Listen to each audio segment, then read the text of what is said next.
Ladies and Gentlemen,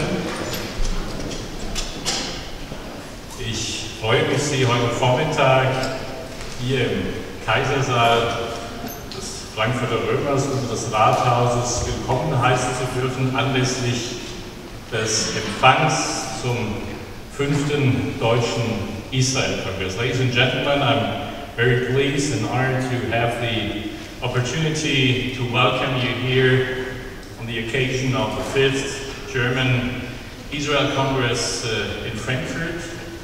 And I welcome you officially in the name of the City of Frankfurt, in the name of the City Government and the Municipal Assembly, the City Parliament. I'm very pleased to be able to welcome the Ambassador of the State of Israel, His Excellency, Mr. Jeremy Issacharoff. Herzlich willkommen, a very warm welcome this morning.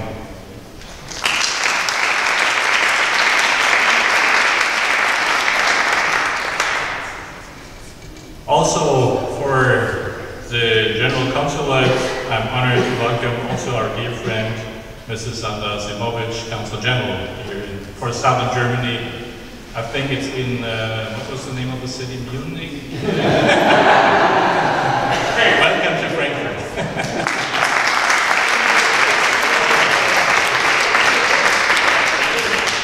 Für das hessische konsularische Korps darf ich willkommen heißen Frau Doyen Alla Kuljova. Herzlich willkommen.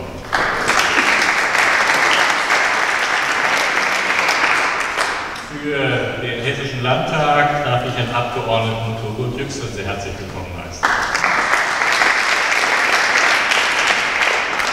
Für den Zentralrats der Juden in Deutschland ganz herzliches Willkommen mit Vizepräsidenten Herrn Dainow. Herzlich willkommen. Für die Veranstalter des 5. Deutschen Israel-Kongresses freut es mich ganz besonders, Herrn Sacha Stawski willkommen heißen zu dürfen, Frau Zehden und Herrn Doinow. Herzlich willkommen.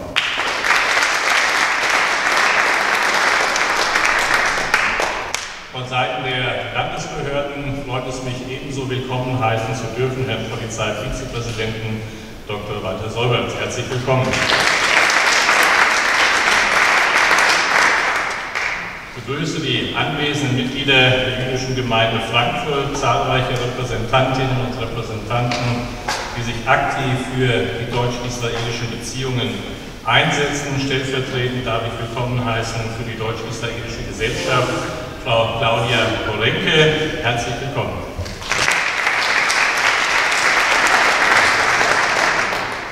Ebenso ein herzliches Willkommen auch Ihnen, liebe Frau Rubis.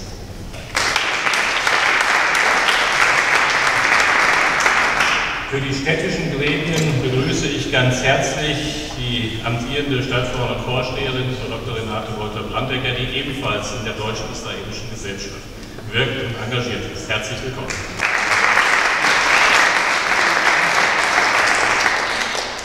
Für die Fraktionen der Frankfurter Stadtverordnetenversammlung darf ich willkommen heißen für die CDU-Fraktion Frau Stadtverordnete Dr. Teufel, für die Fraktion der Grünen Frau Stadtverordnete Jessica Burkhardt, für die FDP-Fraktion die Fraktionsvorsitzende Annette Rede sowie für die BFF-Fraktion Herrn Stadtverordneten Mund. Und jetzt schließen wir das mit einer Klammer, mit einem Applaus ab.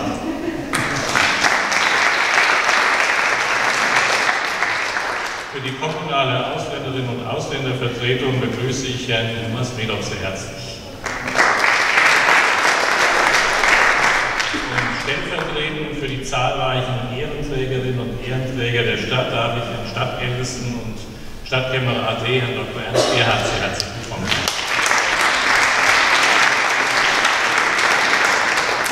Übrigens auch Ehrenpräsident der Freunde der Tel Aviv Universität in Deutschland. Meine Damen, meine Herren, Ladies and Gentlemen, Der 5. Deutsche Israel-Kongress, den ich noch nicht als beendet betrachte, weil wir ja noch im Programm sind, ist, wie ich es sagen möchte und gestern auch gesagt habe, nicht nur deswegen so besonders, weil er der größte pro-israelische Kongress in Europa ist, sondern weil er gleichzeitig, und wer gestern im Kongresszentrum der Messe Frankfurt war, hat es gesehen, ein Leuchtturm der Solidarität mit Israel ist, und deswegen freut es mich ganz besonders, dass er hier in Frankfurt am Main, der israelfreundlichsten Stadt außerhalb Israels, stattfindet. Ladies and gentlemen, as I said yesterday, the Israel-Kongress is here in Frankfurt not only seen as what it is as the largest pro-Israel conference in Europe, but it is a lighthouse of solidarity with the state of Israel, and for being mayor in the most Israel-friendly city outside of Israel, it's a pleasure and an honor to have this conference, this Congress here for the 5th time. Hier im Kaisersaal, unter den Bildnissen der 52 Könige und Kaiser des Heiligen Römischen Reiches, ist europäische Geschichte zu Hause. Here in this Imperial Hall, under the portraits of the 52 kings and emperors of the Holy Roman Empire, 1,000 years of European history is at home. After the kings and emperors were elected, and later on, since Maximilian II also crowned here in Frankfurt, the banquets, the coronation banquets, took place right in this hall. And for that reason, it is the most historic, the most important hall that the city offers, and we offer it today for the reception, for the participants, for the friends, for all those who are part of a strong German-Israeli friendship. And by inviting you all here to this Imperial Hall, we also want to underline that the city of Frankfurt is not just proud to be the hosting city of the Congress, but also to underline our own relations towards the state of Israel, especially also to our sister city, Tel Aviv.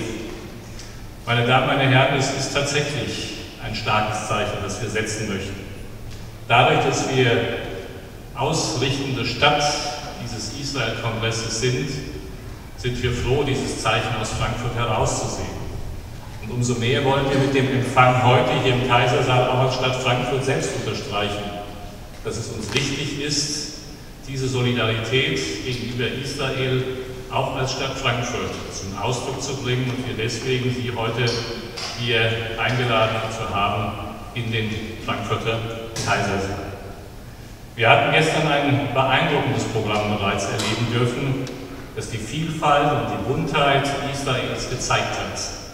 Von der Kultur bis zur Küche, from culture to cuisine. Yesterday we saw the huge variety and the colorfulness of the state of Israel, from the history, from present politics, from religion to what I said, from what you find in all the nice Israeli restaurants in the country.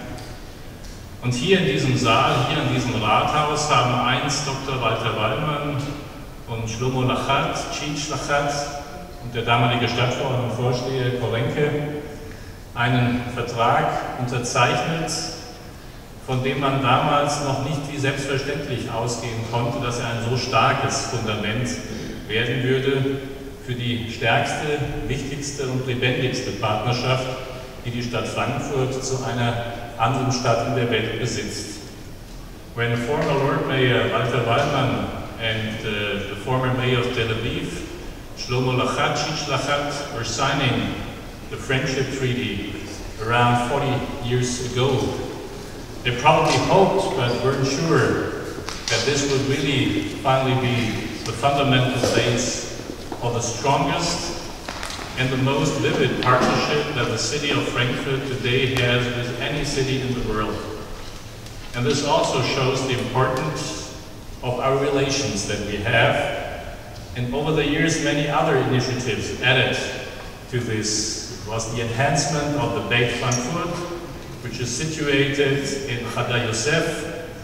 It was the partnership in very different programs, and also today we work on the exchange programs of bringing school pupils together, because the most important issue is to bring young people together, that they come from potential prejudices to the knowledge of each other, and that they learn from each other and they continue our friendship and make that friendship more than just a treaty, but a vivid philosophy, a vivid point of stand towards the State of Israel. Und wenn wir im Jubiläumsjahr des Staates Israel über die heutige Zeit sprechen, dann gehört es auch dazu, an einem solchen Freundschaftstag, wenn man so will, an einem Tag, an dem wir den Kongress noch einmal vor Augen haben, dass wir Position beziehen. Denn nur über die Dinge zu sprechen, nur über die Dinge zu reden, ohne klar zu sein in seinen Ansichten, in seinen Positionen, würde am Ende nicht diese Freundschaft ausmachen. Und wenn nicht Freunde für Freunde eintreten, wer sollte es dann tun? And when we come together today, it's my opinion that it is necessary that friends take stand for their friends. Because if not friends speak for their friends, who else should do it? And for that reason, there are of course political issues that have to be discussed. Und wenn wir über Fragen sprechen, die die Beziehungen Deutschlands und Israels heutzutage ausmachen, dann sind es existenzielle Fragen, um die es geht. Und wenn die Bundeskanzlerin zu Recht darauf hinweist, dass das Existenzrecht Israel deutsche Staatsräson ist, dann ist das ein starkes Wort. Ein Wort, was es zu keinem anderen Land der Welt aus Deutschland heraus gibt. Man muss dies wertschätzen und tatsächlich als das bewerten, was es ist, ein starkes Commitment Deutschlands zu Israel. Aber wenn wir uns in der Praxis fragen, was Staatsräson heißen muss in ganz konkreten Themen, dann muss Deutschland, dann muss auch Europa mehr tun als bisher. When we speak about this reason of state and the right of existence of the State of Israel, the commitment of Germany, the commitment that Chancellor Angela Merkel was expressing when she was speaking about the reason of state, it is something that Germany does not declare towards any other country in the world. And this goes, of course, back to our history that links us forever. But when we ask ourselves, what should the state of reason be in practical policy, there is more to do than has been done until today. Denn wenn wir darauf eingehen, was die heutige Situation Israels ist, sehen wir natürlich, wie dieser Staat in Bedrohung steht. Bedroht durch den Iran, nicht durch die vielen Menschen des Iran, sondern durch eine Regierung, durch eine Führung, die auch jetzt wieder erklärt hat, dass Israel das Krebsgeschwür in der Welt ist. Und da muss sich deutsche Politik tatsächlich fragen, wie es mit dem Iran umgeht.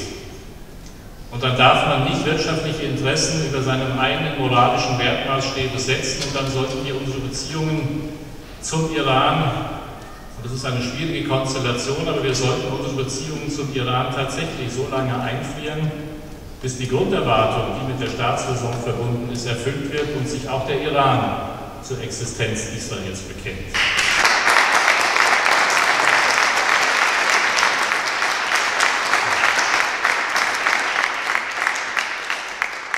And as long as the Iranian regime, I say clearly not the Iranian people, but as long as the Iranian regime is threatening the state of Israel, is like we saw it in the past month, when we saw the rockets that were fired, and those were not rockets made by someone, but rockets from the Hezbollah and from the guards of the Iranian regime, then it is necessary to act as a German government, and at least to freeze our relations with the state of Iran until it accepts the right of existence of the State of Israel.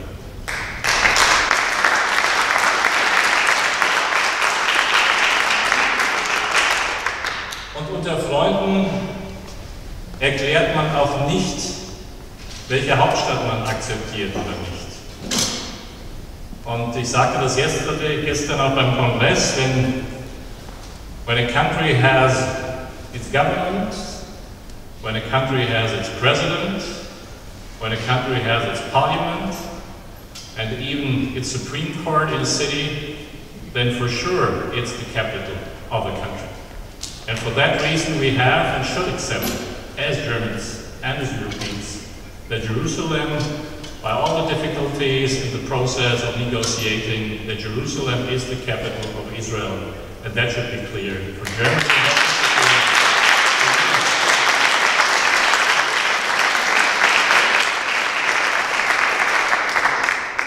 Und wenn Raketen aus dem Gazastreifen auf den Süden des Landes abgefeuert werden, wenn über viele, viele Wochen selbstgebaute Ballone und Spielzeugdrachen mit Brandbomben ergänzt in den Süden Israels aus dem Gazastreifen hineingetrieben werden, um das halbe Land in Brand zu setzen, wenn die palästinensische Autonomiebehörde ein Programm laufen hat und ganz offiziell dazu steht, dass es nicht die Familien der Opfer, sondern die Familien der Terroristen dann entschädigt, wenn ihre Söhne, ihre Töchter durch Anschläge auf Israelis anschließend in den Gefängnissen sind oder selbst ums Leben kommen, wenn dann die palästinensische Autonomiebehörde den Terror dadurch finanziert, dass es diesen Familien Renten zahlt, dann macht es den Terrorismus wirtschaftlich attraktiv, weil es manchmal mehr ist, als Palästinenser verdienen würden, wenn sie als Lehrer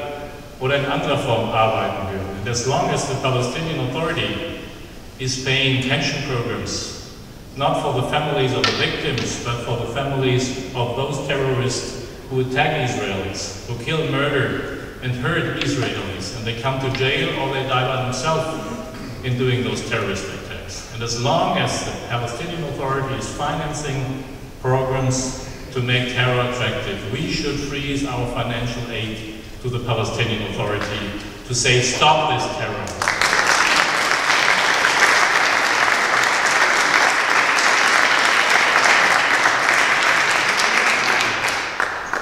Und ja, meine Damen, meine Herren, solange wir diese Dinge nicht erreicht haben, ist das Wort der Staatsräson ein gewichtiges, aber keines, was tatsächlich ausgefüllt ist.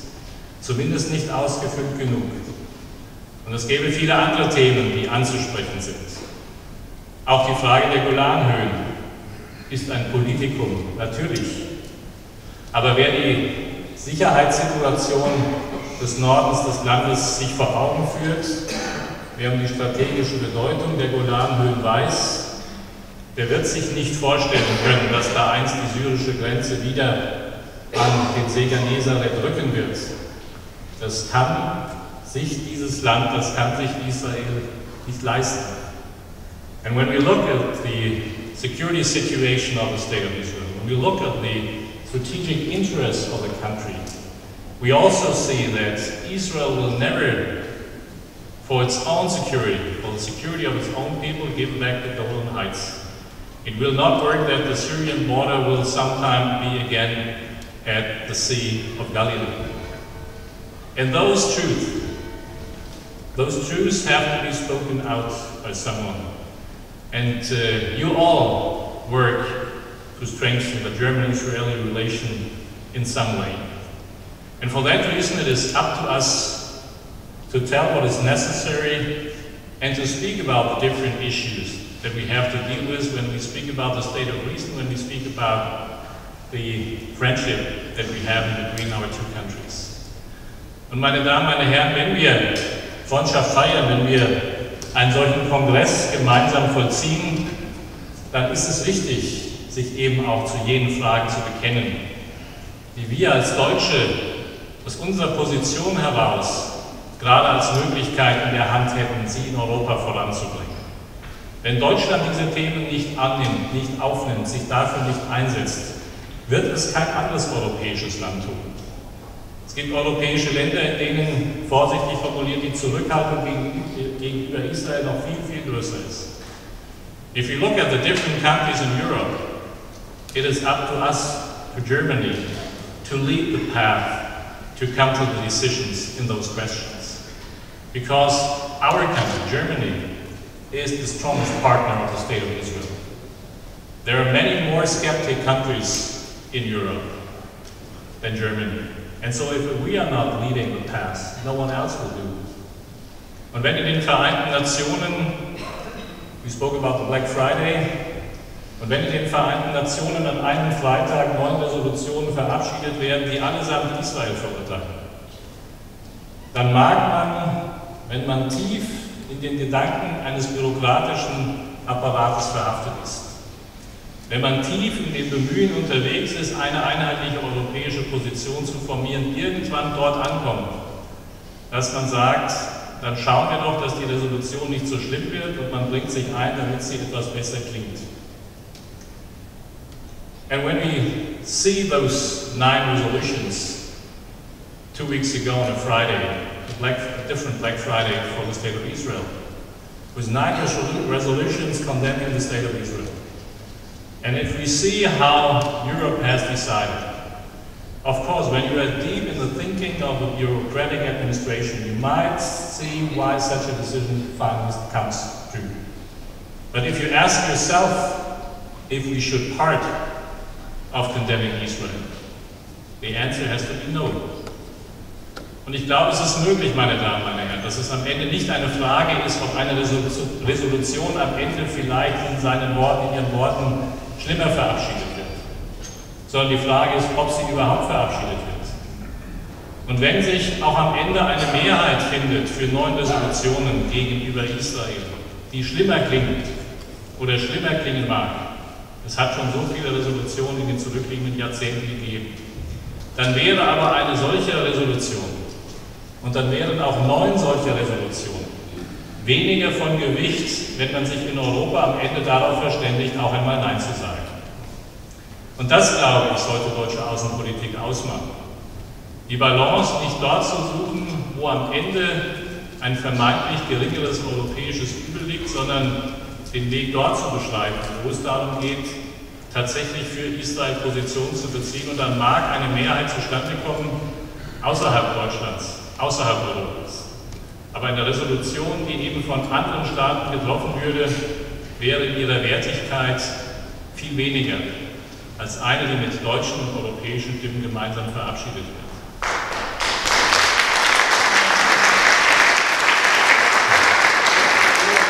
Und deswegen bin ich den Organisatoren und Sacha Stawski sehr dankbar, dass sie den 5. Deutschen Israel-Kongress hier in Frankfurt veranstalten und von hier aus über all diese Fragen gesprochen wird, von hier aus die Botschaften sehr klar ausgesprochen wird in der Stadt Frankfurt, wo wir uns etwa mit unserem Engagement gegen die BDS-Bewegung auch mit an die Spitze gesetzt haben.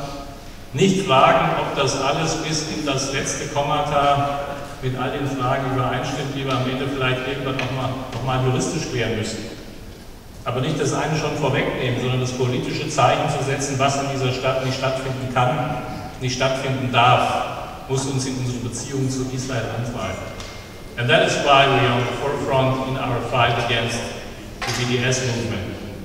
Because BDS, promoting boycott, divestment and sanctions, is nothing less and nothing more than the same language that the Nazis used when they said, "Do not buy from Jews."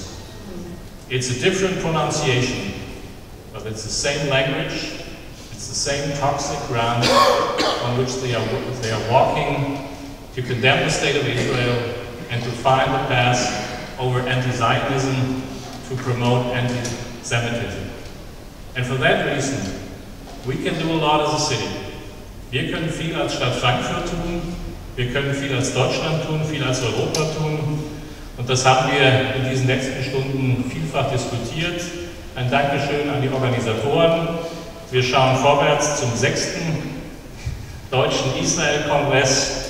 Wer den Umfang kennt, weiß, es wird wahrscheinlich nicht gleich im nächsten Jahr, aber dann in 2 Jahren sein. Da wird auch die Stadt Frankfurt wieder als Partner zur Verfügung stehen. Nicht nur mit dem Empfang hier, sondern auch mit der Unterstützung für den Kongress. Insofern alles erdenklich gute Kollagerot für das, was schon erreicht worden ist. Und Todalala für Ihre Aufmerksamkeit auf die Partnerschaft, die wir Deutschen mit Israel haben und die Freundschaft, die unsere Stadt mit Tel Aviv besitzt. Vielen herzlichen Dank.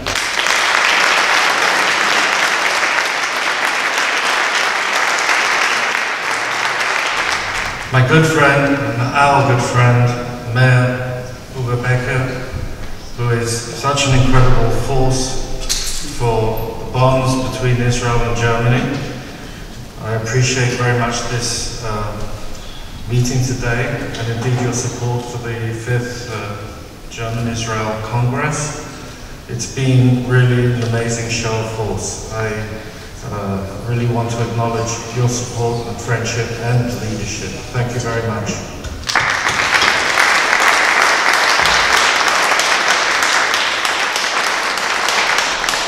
I'd also like to acknowledge my distinguished colleague, Sandra Simovic, the Consul General. Which city did you say, Uwe? Southern Germany. And who's been such an amazing colleague, and we heard her yesterday with the great speech that she made before the Congress. Also, I shan't forget Sacha and Maya for their incredible work yesterday. It was such a, I'm going to be spoiled because I'm going to expect every time I go to a city in Germany to be showered by such friendship. It's quite an amazing event, and my distinguished colleagues and friends from Israel who are with us today. It's quite amazing to be in this hall of such amazing history. When you are in a hall like this and you can see the different reigns of the kings as they go back, I think it's also important to remember that the Jewish community in Frankfurt is an incredibly old community.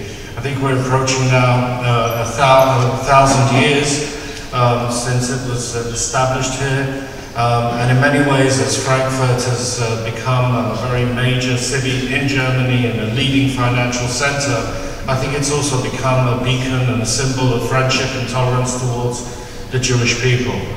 And I think that as we remember the great achievements of the Jewish community here, we should also remember that when the German Jewish community is strong and vibrant in Germany, I think Germany is strong and vibrant. And I think it serves everyone's purpose to try and forge that bond, strengthen it, and bring it to a new level as we are doing now in the present.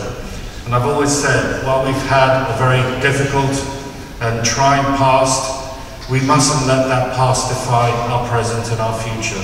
There are so many more things that we are discovering day by day in the German-Israeli relationship, and here I think that Frankfurt can be a real moving force in putting that forward. Yesterday, the conference focused on the challenges and the opportunities in the international arena, and as you said, Uwe, they fought the work against BDS, which is trying to vilify Israel on the international scene at the national level, just as they try to isolate Jews in the national level within the country.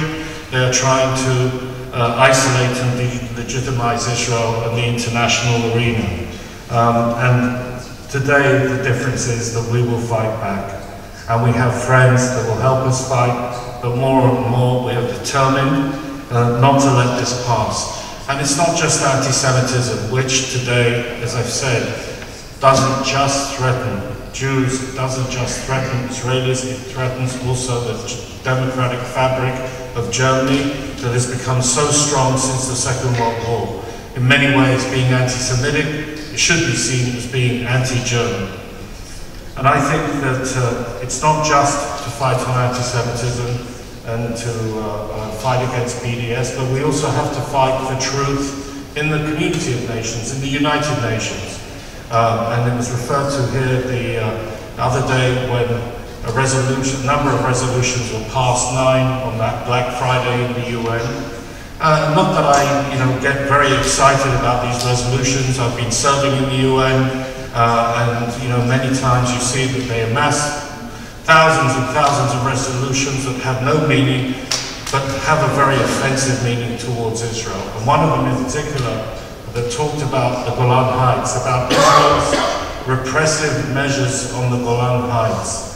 And of course these repressive measures that we've been using must have been referring to the passage of thousands of Syrians that were torn and wounded terribly in the civil war in Syria that killed 500,000 Syrians and were brought for treatment in Israeli hospitals, given the best medical treatment that I think exists in the Middle East and maybe beyond.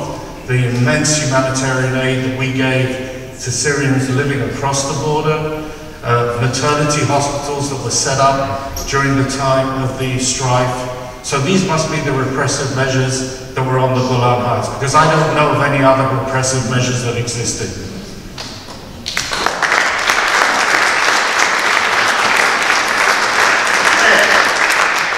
I myself have spent a lot of time in the Golan, met with a lot of the heads of the local councils, and they're an amazing group of people that are fully involved and integrated in Israeli society with all that implies.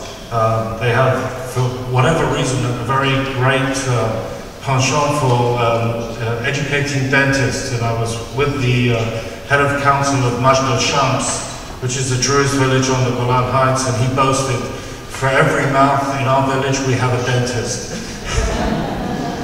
So I really, when I come to the table and you talk about this issue of fighting for the truth, I think it's so vitally important and we should persist. But as I've said, I think also the challenges also exist at home. There are challenges presented by certain elements in German society that look back with a certain nostalgia to the Nazi past, and I think that we have to say firmly to them, we cannot accept this in any circumstance. And we have been happy to engage with all of the parties in the Bundestag, except the AfD. This has been a very clear policy from our point of view, and we shall continue to work to ensure that the vast majority of Germans who want a strong and developing relationship with Israel should continue. And that's one of the things that I think that Frankfurt shouldn't just be in the forefront of combating anti-Semitism and BDS. We should also be in the forefront of combating and promoting business ties in the area of innovation, ties in the area of startups between our companies. I think there is such an immense amount of potential when you see young Germans and young Israelis come together and begin to develop their relations and their joint ventures, not because of guilt, not because of anger, but because they feel mutually inspired and are instilled with a tremendous sense of common cause and hope. And you see that this synergy comes together not only amongst our youth, but also amongst our older, and as you saw yesterday, we have a number of amazing entrepreneurs in Israel, and the partnerships that are waiting to be done between the Israeli high-tech industry and the German economy, very heavy industrial economy, I think are amazing. And I know, Uwe, that we can count on you to be a spearhead in this direction. And I think that it's so great and so important that we can make this a partnership for really positive forces and not just to fight against the challenges against us. So I just would like to thank you again for your hospitality, for your friendship. It's a great pleasure to be here today and an amazing pleasure to be in this historical. Thank you very much.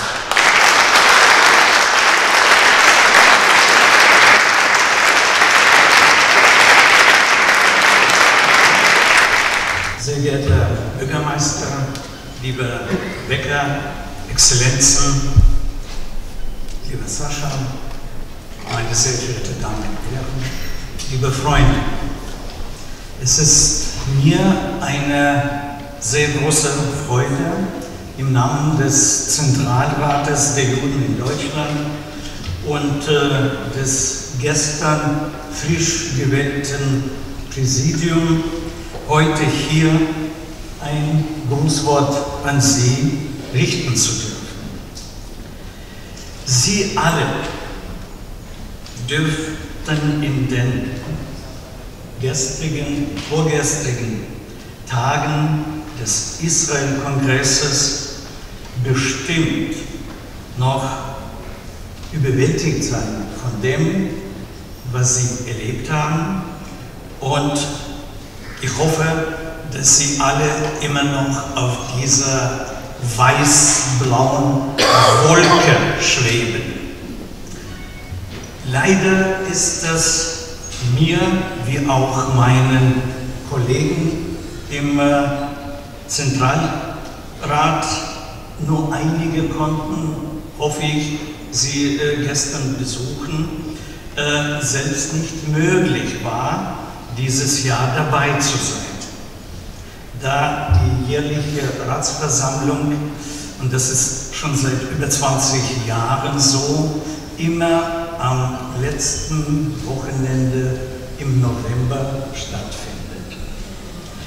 Aber bei der Fülle der positiven Berichterstattungen, den persönlichen, begeisterten Erzählungen von Freunden und Bekannten und anhand des Gemeinschaftsgefühls, das man auch heute, im Vorfeld habe ich ja mit einigen sprechen können, auch in diesem Raum noch spürbar ist, als wäre ich doch persönlich gestern und vorgestern dabei gewesen.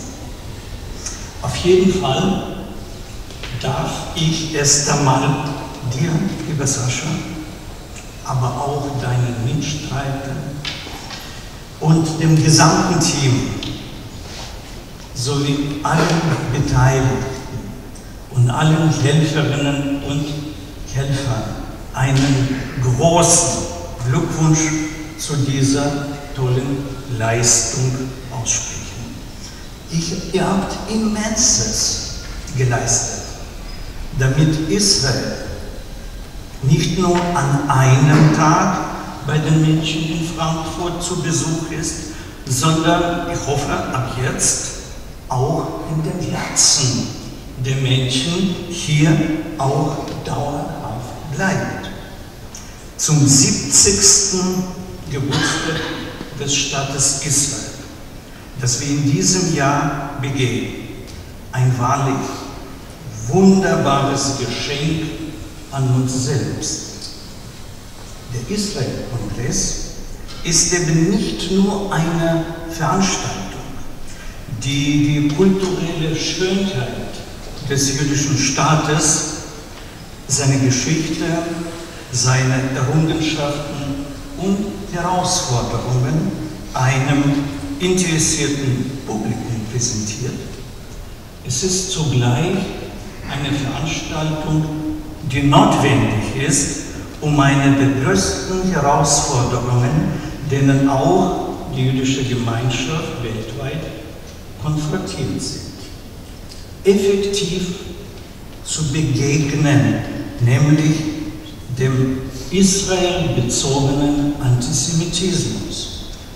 Für uns, die jüdische Gemeinschaft in Deutschland, bedeutet die Beziehung zu Israel eine jahrtausendhalte, religiös tradierte, innige Verbindung. Es gibt unzweifelhaft eine spirituelle und emotionale Verbindung. Israel ist und bleibt die Heimat unserer Religion, der Ursprung des Judentums, und somit ist unser Einsatz für Israel ganz natürlich und selbstverständlich. Auch wenn die Bundesrepublik Deutschland ein ganz starkes Band zum jüdischen Staat und eine besondere Beziehung hat, eine Vergangenheit, eine, wie Sie sagten, lieber Herr Becker, eine innerwährende Verantwortung Deutschlands für den jüdischen Staat, aber auch Freundschaft. die sich auf wundersame Weise in den vergangenen Jahrzehnten befestigte. Diese gilt es auch nicht nur aufrechtzuerhalten, sondern auch in Zukunft auf allen Ebenen mit Leben zu füllen, jeden Tag aufs Neue. Dass gerade in Deutschland israelbezogener Antisemitismus grassiert, laut einer Studie bei 40%, ist daher alarmierend und erschreckend. Deutschland und Israel teilen doch die gleichen Werte, demokratische Werte.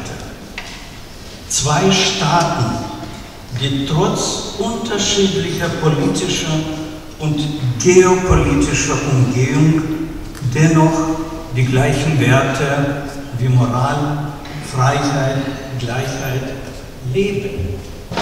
Wenn es also heißt, Israel und Deutschland verbindet eine Wertegemeinschaft, denken Sie auch daran, dass es für Israel ein viel größerer Kraftakt ist, diese Wertegemeinschaft zu verteidigen.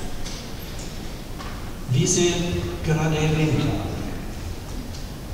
haben, erst vor einigen Tagen haben wir wieder erlebt, wie Israel innerhalb eines Tages durch das muss man sich auf der Zunge zergehen lassen, über 400 Mörser und Raketen aus dem Gazastreifen angegriffen wurde.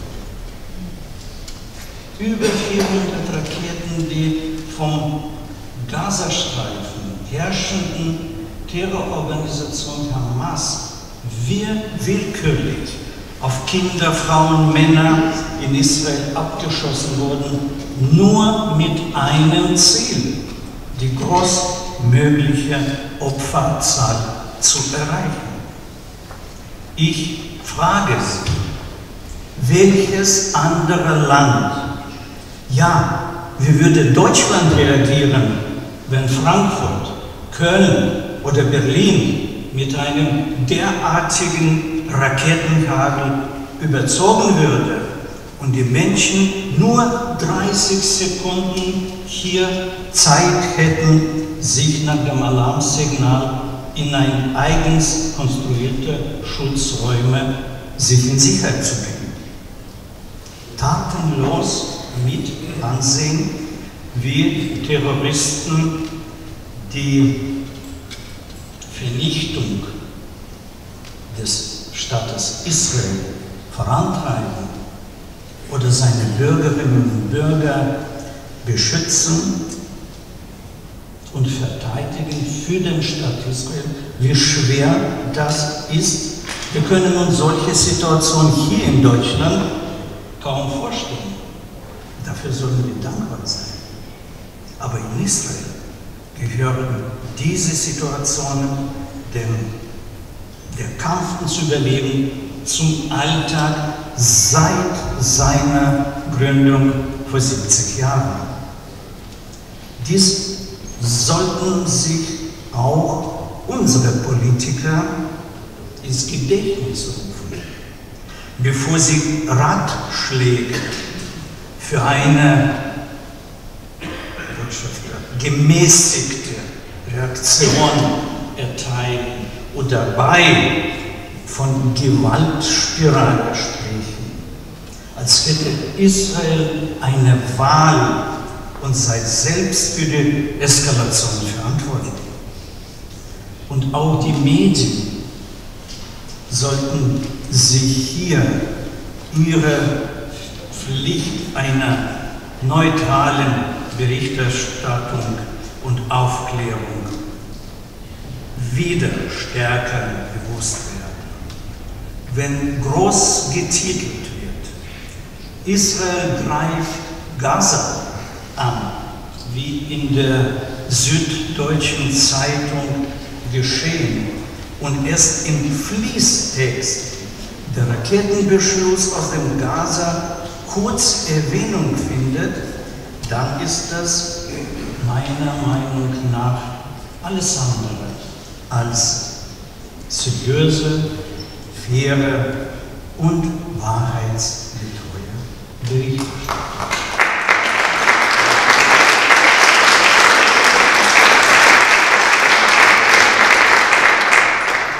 Israel ist und bleibt leider immer wieder im Fokus eines ungerechten Umgangs. So auch, das haben Sie beide gesagt, in der UN. Oder wie anders erklärt man sich, dass Israel vor ein paar Tagen an einem einzigen Tag durch ganze 9 Resolutionen verurteilt wurde, während die wahren Diktaturen und Menschenrechtsverbrecher wie Iran oder Syrien oder Nordkorea kaum bis gar keine Erwähnung fanden. Und dass Deutschland für 8 dieser anti-israelischen Resolutionen mit Ja stimmte, ist mehr als bedauernswert. Wer sagt, dass Israels Sicherheit zur Staatsräson Deutschland gehört und die Verantwortung immerwährend ist, der darf nicht bei diesem Israel-Bashing mitmachen. Der muss auch in den ehrenwerten Hallen der UN solidarisch an der Seite Israels stehen und dieses anti-israelische Treiben als solches demaskieren und sich entgegenstehen. Das wäre die richtige Antwort Deutschlands auf diese Resolution gewesen. Deutschlands Verantwortung für Israel ist immerwährend und seine Sicherheit gehört zur deutschen Staatsräson. Dies muss aber auch in Zukunft die Richtschnur des Verhältnisses sein. Wir dürfen nicht akzeptieren, wenn hier in Deutschland Israel gesagt, aber Juden gemeint ist. Wir dürfen es nicht akzeptieren, wenn anti-israelische Gruppen und BDS-Aktivisten versuchen, Israel zu boykottieren und zu verunglimpfen. Ein Boykott Israels, so wie Sie gesagt haben, lieber Becker, ist eine moderne Übersetzung des nationalsozialistischen Kauf nicht bei Juden. Und nichts anderes ist auch diese Bedeutung. Frankfurt hat hier eine Vorreiterrolle gespielt im Kampf gegen BDS, wofür ich Ihnen persönlich, lieber Herr Becker, für Ihr Engagement sehr dankbar bin.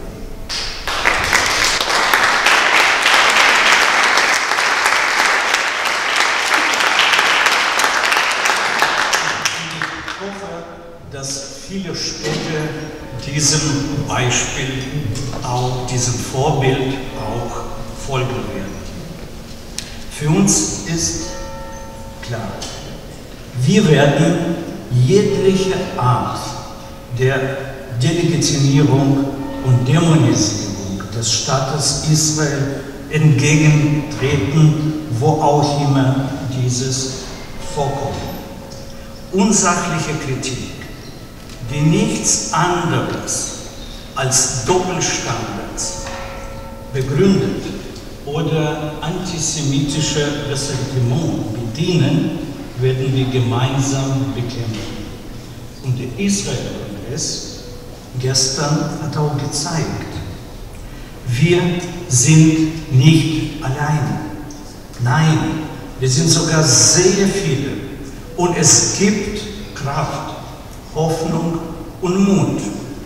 Wer sich den demokratischen Werten verschreibt, sie schützt und achtet, der kann nicht anders, als für Israel sein. Der Israel-Kongress stärkt uns alle in unserem Engagement. Und ich sage es schon, das habe ich im letzten Jahr auch hier in Frankfurt anlässlich des Israel-Tages. Israel zu Gast in Frankfurt bedeutet Israel zu Gast bei Freunden. In Zeiten wie diese tut es sehr, sehr gut, hier so viele Freunde Israels zu sehen. Vielen Dank.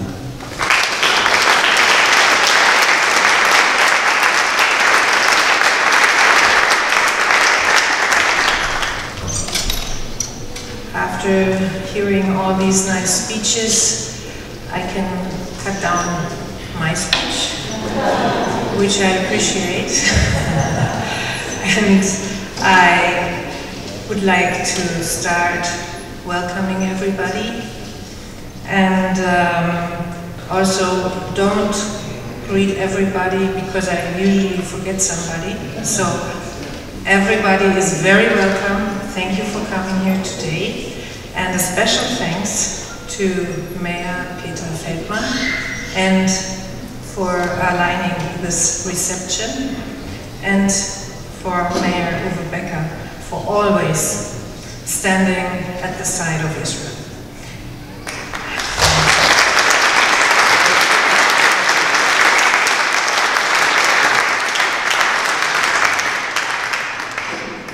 I also want to thank all the panelists, moderators, guests, and friends of the Israel-Kongress. Let me take this chance to thank all supporters. Sacha and I work together for half a year now, and we don't yet, you know that couples that are together a long time, they drink the coffee the same way. We don't do that now, but we decided to share the thanks to the supporters. It's also good for you to better memorize them. So I will take only a half and he will do the rest. And I will start thanking very much the Ministry of Strategic Affairs of Israel and the Minister Gilad Erdan, Sacha, who hold a wonderful speech, and everybody who was there probably remembers that for a while.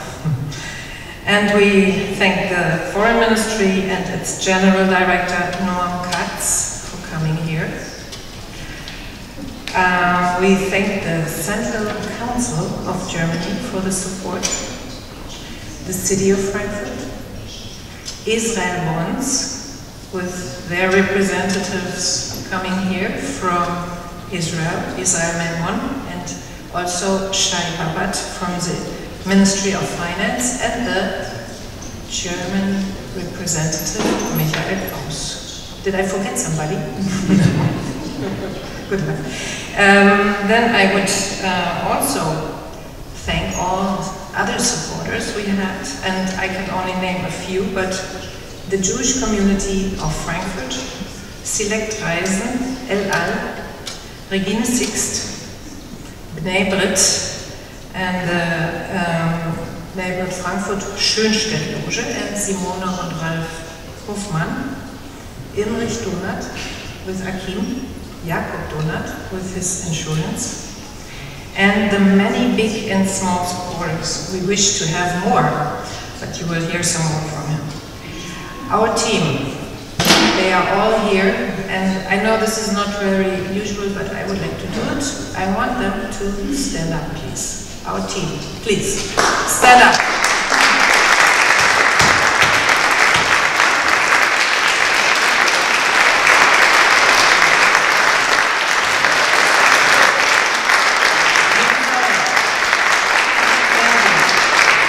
And we also had some volunteers on the Congress. I also want especially to thank them for being with us. Without you, we wouldn't be able to make it. And now I would like to say some of the results. We had more than 2,000 sold tickets, had round about 50 exhibits, stands with their staff.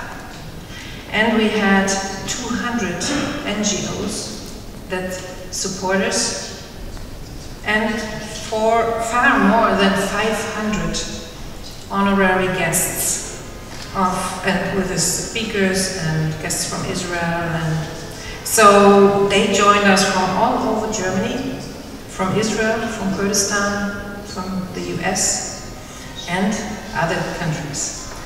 So the Congress, from our point of view, looks that it has had been a very big success. I hope that you see that the same way.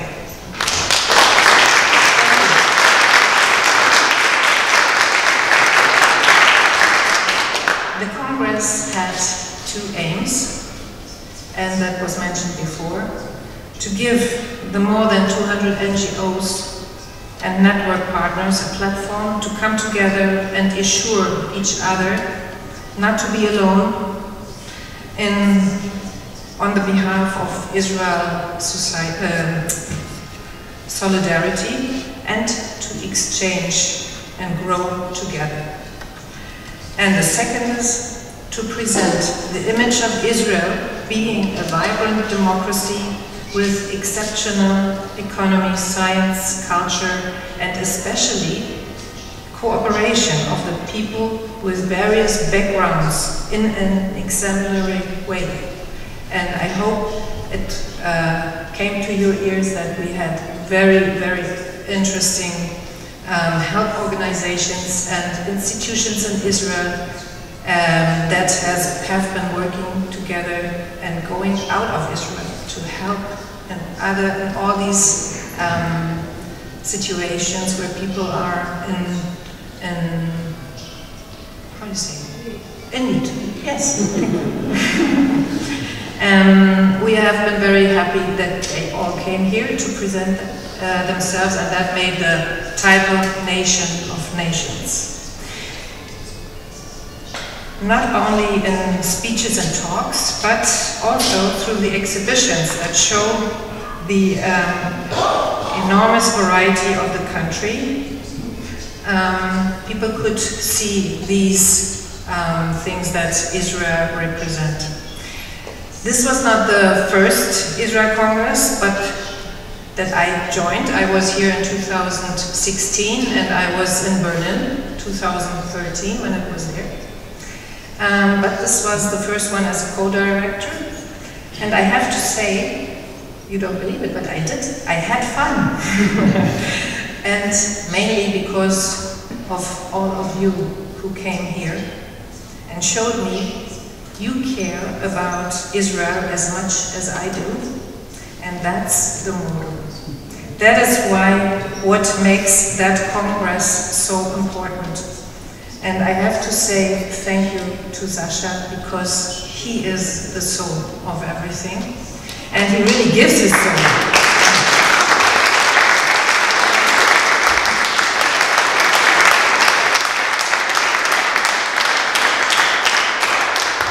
So please be on our side again next time. We can't make it without you. And I am glad I was invited again for this event here, and hope to see you next year. Next time.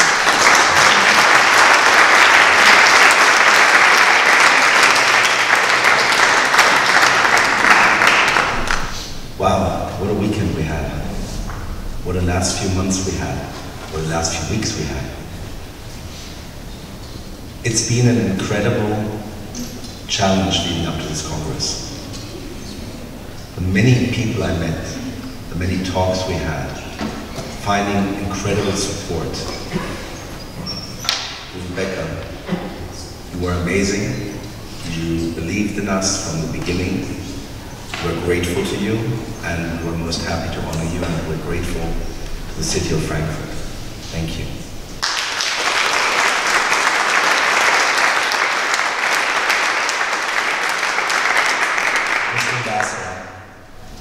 Jeremy, the embassy, the foreign ministry, your team, the people in Israel from the foreign ministry, Noam Katz came. We're grateful to you, and again, without the support that you gave not only to this Congress, but the previous Congresses, the Congress wouldn't exist. Thank you.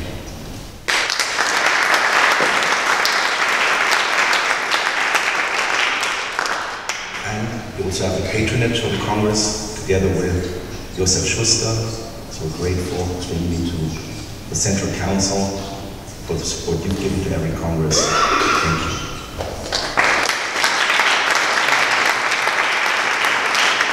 New this year was our cooperation with two more ministries.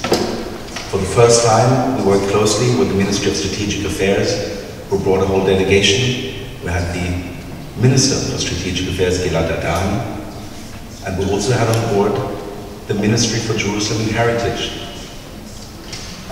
For me, it was particularly interesting to juggle three ministries who all cooperate on one hand, and yet all have different interests, of course. But I appreciate that experience, and I look forward to having more ministries on board for the next Congress.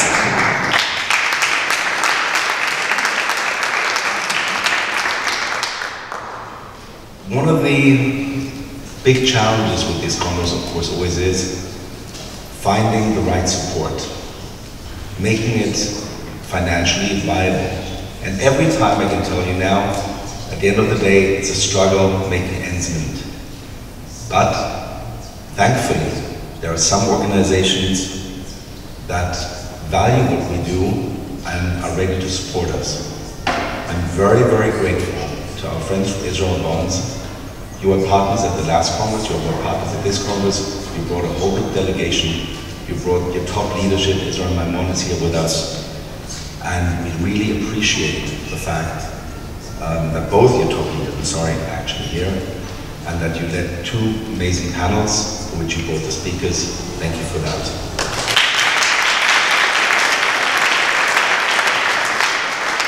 I'm not going to, Maya already mentioned many supporters, so I'll go fast a little bit. We had friends for the first time from the Jordan Valley Council, who not only sponsored the wine for our opening party, our networking party, they brought wine to the Congress, they were partners along, they brought speakers, they brought, among others, Basampai, they brought mayors from the Jordan Valley, helped us support with a whole panel, great. We had JNF, Jüdische Nationalfonds, KKL on board. They did not only sponsor the beach lounge with a big stand, but also were great partners as part of the Congress. We're grateful to them.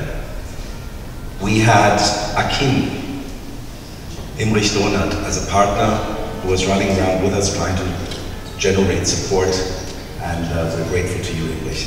Thank you. Maya already mentioned many, so as I said, I'll go a little bit faster, but I do want to mention a couple of panel partners that we had, which weren't mentioned so far. We had a panel with Christians, evangelical support for Israel, because I think one of the challenges that we always have, and that many of the Jewish organizations ask us is, can you work with these Christians, you know, is it okay, whatever. So one of the things that we always wonder at the Congress, when we bring people together, it's a networking opportunity. So we want to understand better, where does this evangelical support come from? Who are these organizations? What do they do? The one rule that we have is any organization that wants to missionize Jews is not a potential partner. That's clear. But there are other organizations out there who support Israel from a Christian perspective, and those are the organizations that we work with and that we're grateful to for their support. So thank you to Christen an der Seite Israel, to Harald Eckert, and the other organizations. Zeugen der Zeitzeugen had their own conference, which they rounded off with 2 more panels at our Congress. We're grateful to them. We had a delegation from the reservists on duty, Druze, Bedouin Christians, who came with 3 of their staff here to talk about their experience as non-Jews serving in the Israeli army and living in Israel. We had the Mideast Freedom Forum help us with the Iran panel. I heard the room was, unfortunately I couldn't be in the room because I was running around, but the Iran panel was apparently packed. They helped us bring the Bundestag member on the panel. We're grateful to them. Kim Stoller from IPSA, we're grateful to for the general overall support. We're grateful to Deirdre Berger from the American Jewish Committee, Andrea Fram, clearly from Tech Match Israel, who brought Rahmen, who especially flew over to Frankfurt. We had two Kurdish organizations in particular that were supporting us. The Kurdistan Israel Lobby Society from Bakir Lashkari and the Kurdistan International Friendship Association, Bakir Ibrahim. We had, for the first time this year, organizations that work for Israeli organizations that work to make the world a better place for us all. We had Zaslawski from Israel Flying Aid coming in, talking about the experiences she has, working very often in disguise, helping the Arabs, whether it was in Syria or wherever else. We had Israel Germany being present. Natal came with a big delegation to Darabah. Hashomer Hatzair, who run a school in Lesbos, school by Israelis and Palestinians together, helping the refugees in Lesbos. We were very happy that they came. We are of course also grateful to the Chamber of Industry and Commerce, who will be hosting our group just after we leave here. And we're grateful to the many, many other small donors who helped us with the tombola. There's one person I must also particularly mention. He's sitting right there, Nia. We're extremely grateful for all the advice, support, the financial background behind the Newton and Rochelle Becker Foundation. Without an organization like the Becker Foundation, we truly would not be able to do our work. Unfortunately, in Germany, there is very little understanding for political advocacy work. And that's why we have to rely for support from around the world. And it's the vision, it was the vision of Newt Becker, ultimately that got me going financially in this work. And without him, I would have long had to give up, unfortunately. And we're I am personally extremely grateful to be able to stand here today, and I hope that we'll be working together for many years to come, and that we will bring on many more to come. And with that, I would like to thank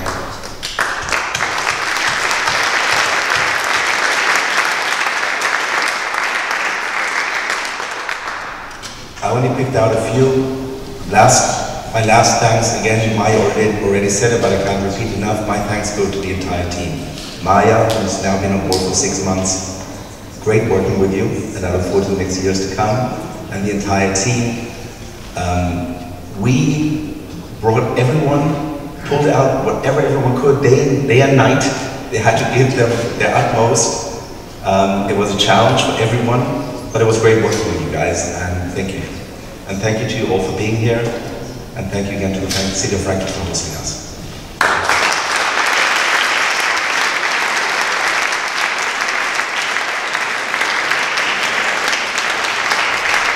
Meine Damen und Herren, ladies and gentlemen, you don't have to be afraid, there will not be another speech. But as Israel is such a beautiful and great country with so many bright people, we want to cheer on Israel, cheer in the sense of having a toast on the country, and we want to say L'chaim outside in the foyer with a glass of wine. You're all invited. Thank you for coming.